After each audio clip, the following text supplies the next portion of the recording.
Nah, teman-teman, selamat datang lagi ya. Temanya sebagus apapun murai kamu pasti rusak ya. Kalau teman-teman mengindahkan hal-hal, ada 6 hal nanti yang ingin kita bahas ya di konten kali ini.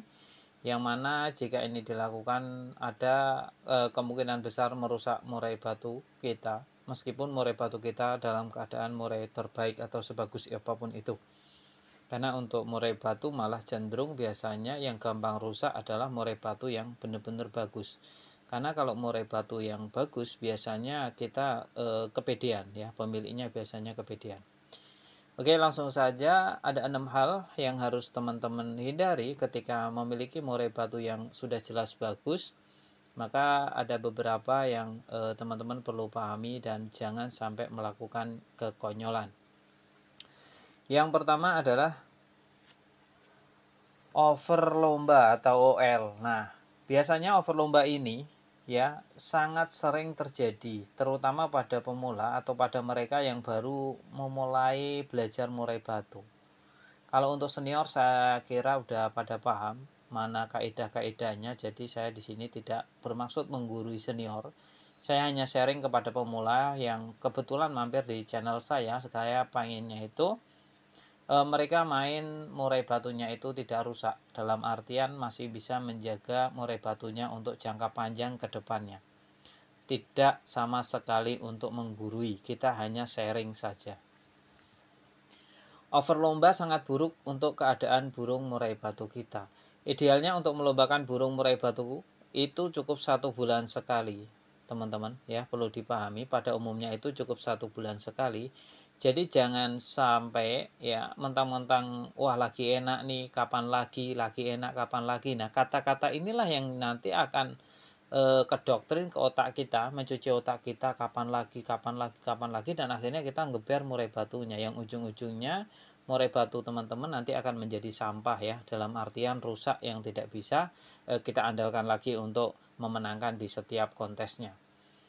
Karena di sini saya pengennya siapapun yang sudah subscribe channel ini, saya pengen murai batunya itu menjadi murai batu benar-benar petarung. Dia hanya berangkat lomba ketika dia yakin akan menang, yakin akan bawa pulang trofi ya. Karena untuk melombakan burung murai batu sangat mahal sekali, harus kita tukar. Ada waktu ya, waktu yang tidak akan pernah kembali, perlu dicatat untuk teman-teman. Jadi kalau kita berangkat lomba dan kalah, wah itu waktunya sudah kebuang dan rugi. Rugi apa? Tadi rugi waktu yang tidak akan pernah kembali. Kalau mungkin rugi duit tiketnya mungkin masih bisa dicari di lain waktu. Tapi kalau soal waktu, waduh, nggak ada yang bisa mengembalikan waktu meskipun mereka orang paling kaya di dunia sekalipun. Nah, ini perlu dicatat. Terus momen seharusnya kita ada di sekeliling keluarga ya, bencengkrama ya, saling sapa. Kita malah kadang egois ya, melombakan burung murai batu bahkan sampai keluar kota. Nah, ini adalah momen-momen seperti ini yang seharusnya ditebus dengan kemenangan. Jangan sampai kita berangkat lomba hanya sekedar berangkat ya. Ngapain buang-buang tenaga, waktu, biaya, pikiran ya. Karena untuk merawat murai batu juga tidak gampang. Selain harian harus konsisten, juga benar-benar murai batunya disiapkan mental atau terahan yang bagus. Yang kedua ada ego ambisi. Ketika kita tidak bisa mengendalikan ego dan ambisi, sebagus apapun burung murai batu kita, ya udah kita akan menerima yang namanya kehancuran di lain waktu. Biasanya ada jeda sih, tidak di hari itu juga langsung rusak, itu tidak, cuma ada tanda-tandanya untuk menuju kerusakan. Kalau orang bilang biasanya di teman-teman kicomania nekuk leher ya, nekuk leher biasanya untuk ceng-cengan antara pelomba 1 dan pelomba 2. Kalau pelomba 1 nggak kunjung berangkat, pelomba 2 ngecengin pelomba 1. Nah, itu sudah menjadi biasaan sih.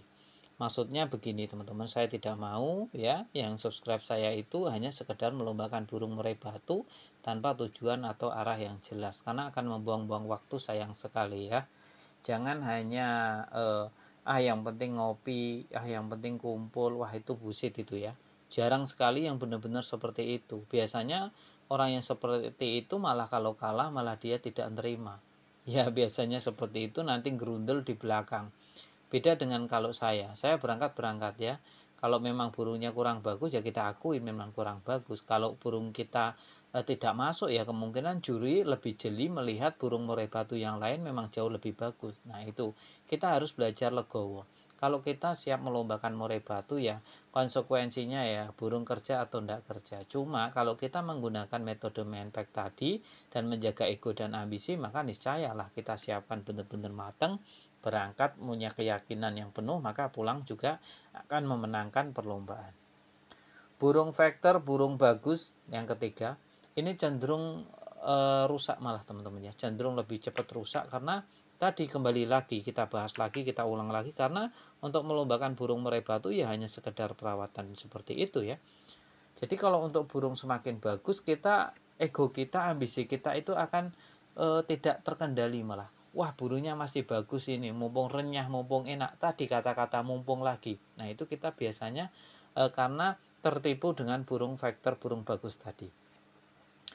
Yang keempat, burung belum kondisi. Wah apalagi burung belum kondisi. Contohnya apa ya, burung masih lemes dilombakan ya pasti kalah ya kan. Pasti kalah dan bisa berdampak buruk nantinya malahan kalau kita memaksakan murai batu yang tidak kondisi tapi kita paksakan untuk lomba, nanti bisa berdampak negatif.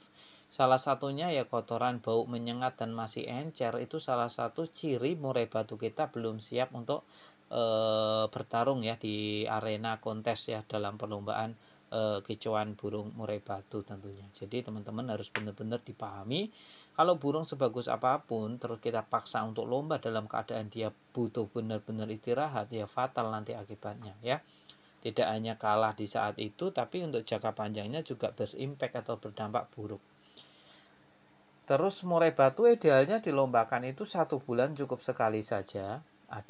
Nanti ada recovery factor, ada recovery tenaga, ada recovery pemasteran, ada recovery untuk masa jeda, sehingga nanti di setiap perlombaan sebulan sekali kita harapkan langsung jeder ya.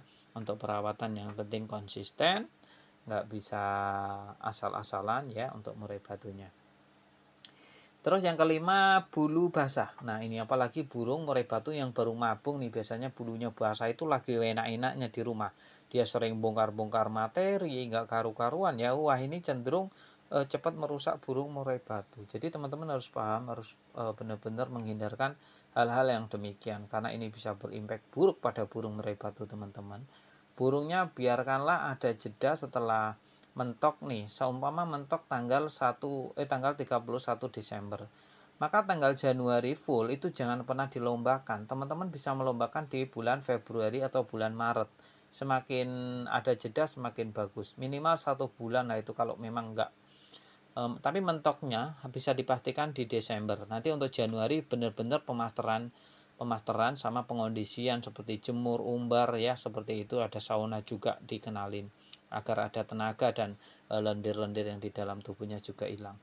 Terus yang keenam, hal yang terakhir adalah burung dokor. Apalagi burung dokor. Burung dokor dilombakan banyak ya mereka, tapi ini bisa berdampak buruk sekali, nanti burungnya malah rusak, cacat ya, malah tidak bisa dikembalikan lagi ke titik on fire-nya. Nah itu ya teman-teman ya, tentang 6 hal yang sebagus apapun burung murai batu teman-teman pasti rusak ya. Kita masuk ke penutup.